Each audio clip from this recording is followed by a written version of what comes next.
Normal behaviour. Behaviour is normal. We're strictly informal, keeping it cordial. What's going on, my people, man? We're getting into a little segment today about Ras Clark, Bumba Clark, corrupted screws. You get me? Yeah? Them backhanded motherfuckers, you get me? Yeah? But yeah, I'm not having talk too much, you get me? Let me just get straight into the segment, my people, you get me? Little dirty, corrupted prison guards. All up and down the Bumba Clark country, you get what I'm saying, my people? Trust me, you can't trust none of them. You know what I'm saying, my people? Trust me. Me. Throughout my 20s, I've spent time in prison for guns, drugs, and cannabis cultivation. I've been to HMP Birmingham, HMP Ramby, HMP Dovegate, HMP Sudbury, HMP Huon. Prison is Fucking hell, blood. I thought the man wasn't gonna stop. How many jails has this nigga been to? Fucking hell. everything bad that you think it is and more. So, if you're wondering, is it really that bad? Yes, it is. Can I really get my face slashed? Yes, you can. He ain't joking. Yeah? The man is not joking. I'll tell you that for free. Yeah? In the workhouse, you can really get X'd out. Yeah? I'll tell you for free. Yeah? When the podcast forwards, you're gonna hear about two stories. Yeah? I'll tell you that for free, Carl. Yeah, I've seen the most in the workhouse. I'll be real with you, my people. Nothing can prepare you for how bad prison will be, and my only advice is you avoid that place at every cost. Trust me. Prison officers are one of the main lines of getting stuff into prison. 100%, without a shadow of a doubt. Prison screws, they are probably the most highly used way to get things in. Besides dashing things over the wall and getting drones and all of these things, yeah, prison guards are the one, blood. I'm telling you now, it's a known fact. If you've been to jail, it's a known fact. Officers will bring heroin into the prison, trust me, mobile phones, even weapons. Yeah, no cap. Listen, yeah, I'm telling you now, yeah, certain man, I've had certain, yeah, in jail. No cap, I'm not even joking with you people. Yeah, I know certain niggas that have had one of these in jail. I promise you now. No cap. What you do is, and you only get that in through one way, yeah? Screws. You'll buy a kilo of spice and then get it compressed so that each ounce is probably the size of a Kinder egg. Then you put 10 or 12 of them together, and then you get a prison officer to bring that in for you. So that's a quick way to make maybe £10,000, £12,000. Some prison officers, I know for a fact, are making £5,000 a month. Easily. What? Some of them are even making more than that. Listen, there is some people that literally get a job as a screw just so they can do this. You know what I mean? No word of a lie, I promise you now. It depends on whatever partnership they've got with the prisoner. Most of the time, it was the inmates putting pressure on the prison officers. So a prison officer might give in, if you like, after 3 months or 6 months of being groomed. But then once they bring one parcel in, they've got to bring another and another and another. Yeah, 100%, mate. Once that screw brings in one parcel, it's over, buddy. Yeah, that prisoner owns you. Yeah, I promise you now, the prisoner owns you. Once that screw brings in one parcel, it's over, buddy. It is over. Because the man them that are linking the screw on road, they're gonna know where the screw lives, all of these type of things. You get what I'm saying? Like, man, own that officer now. I promise you now. Another. Most of the time, the disputes between prisoners and prison officers will be prison officers saying, please, time out. And the prisoners saying, no. Yeah, because man's just trying to flood it. Yeah, man's just going to try and flood it. Yeah, literally. A couple of years ago, I was in HMP Birmingham. And at about 8 o'clock, 9 o'clock at night, I heard this whistling noise. Like, I couldn't believe my ears. I was thinking, what's that noise? There was a drone bringing drugs through a prison window. Yeah, that's normal behaviour. Yeah, no cappuccino. That is normal behaviour. Yeah. So the windows were plexiglass, but in somebody's cell, they had cut the plexiglass out a square and they fished the lining off the drone. And the drone had like 10 ounces of cannabis, phones, spice. Everything. Yeah? When I mean everything. When you get a drone in, blood, yeah? Beer things. Yeah, the parcel is mental. If you know, then you know. Yeah? I'm telling you now. In HMP Birmingham, it's split into two Birmingham. Birmingham. sections. You've got the old side and the new side. When you're inducted into the prison, you start on the old side where the cockroaches are. I don't think nothing. Hey, listen, just like Pentonville Prison. Yeah? Just like Pentonville Prison. If you know, then you know. Beer roaches, yeah, beer cockroaches, yeah, why for that? You get me, beer roaches, you get me, because why? could prepare you for living with cockroaches Why? and insects in your room. I remember one time in No cap, yeah, I'm not even going to talk too much. Rochester, Ewing, beer mice, yeah, beer mice. If you know, then you know. Rochester, Ewing, bear mice, bro. HMP Hewell, there was a disagreement over an illegal mobile phone. One of the people who was involved in the argument went into the other person's cell and started bludgeoning him in the head with a Stop for a laugh. I'm not laughing at the person getting hit, yeah. I'm laughing at my man using the word bludgeoning. Who's he trying to impress right now? Yeah. Who is he trying to impress? Yeah. tin of tuna in a sock. I looked through the cell observation flap and there was blood everywhere. All I can't lie. See the tuna in the sock thing? Mad. Yeah, it is a light out thing.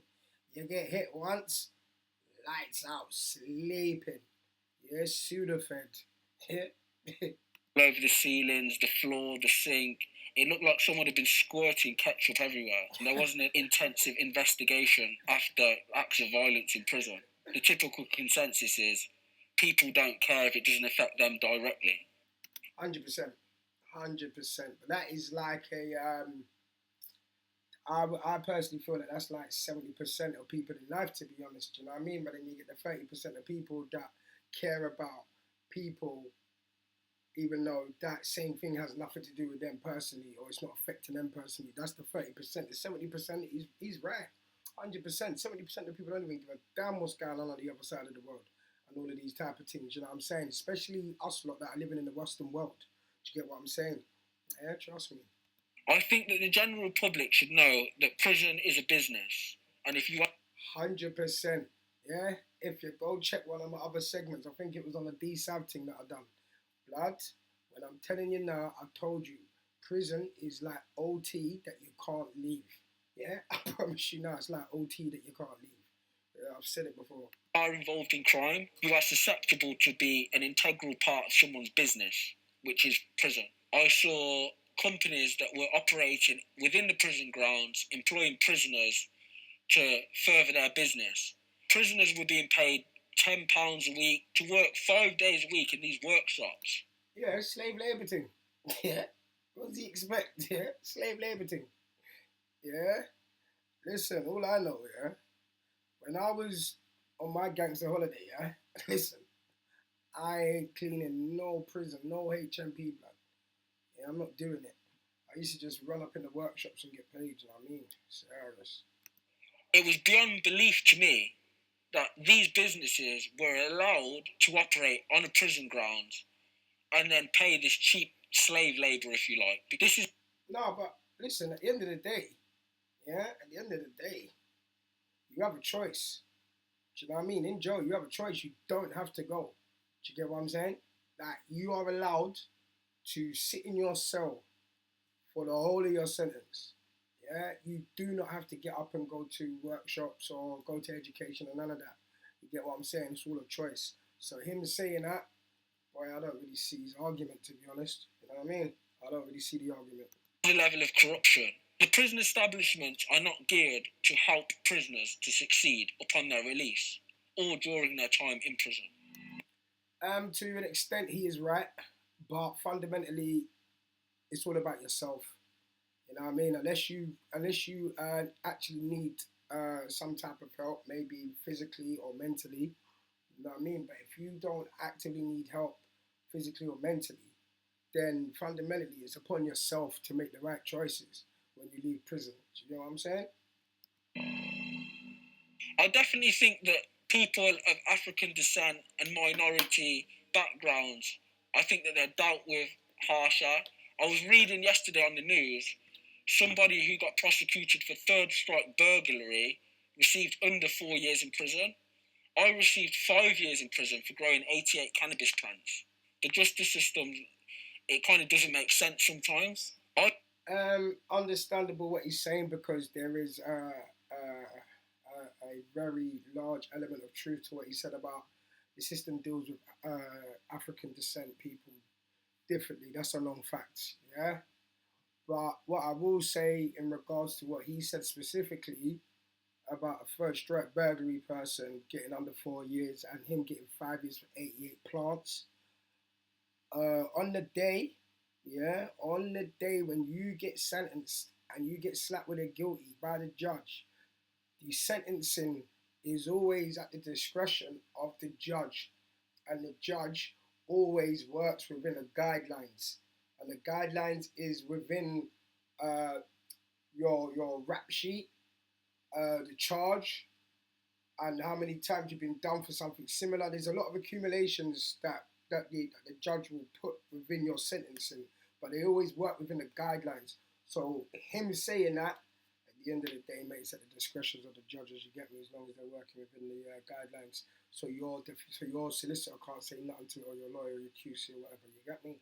I think in order to improve the prison system needs to be more focused on rehabilitation and less focused on human deprivation and providing cheap labour.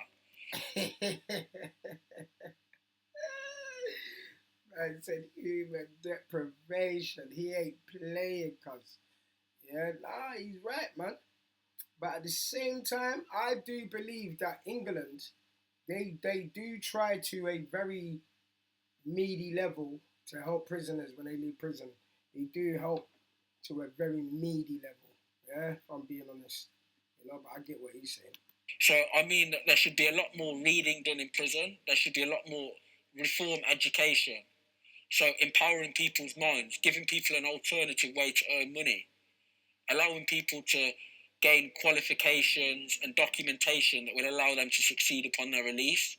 Anything that could result in my imprisonment isn't worth my while. I'll be real, man. Why for it, yeah? But in DCAT prison reaper, yeah, they fucking you can leave open prison with walking to a job straight away. Do you get what I'm saying? But more time, these sort of criminals, they're only coming out of C-cat jails and B-cat, E-cat. You get me? But nevertheless, my people, man, at the end of the day, the moral of the story is stay away from corrupted feds and don't go to jail, mate. Yeah? Because it's not fun, mate. Yeah, it's one of the worst things to do in your life. Or happily think about other ways to make things happen in your life, man, instead of going down the route of crime. You know? Trust me. Everyone has a creative side, or everyone has a sense of doing something, so just make it happen, my people, man. And if you don't know what to do, go check out my other videos on my reaction channel, man, and it will give you ways to make money online with no money up front. Yeah? Stay locked in, my people, man. Normal behaviour. Behaviour's normal. We're strictly informal, keeping it cordial. Bap, bap, bap, bap, bap.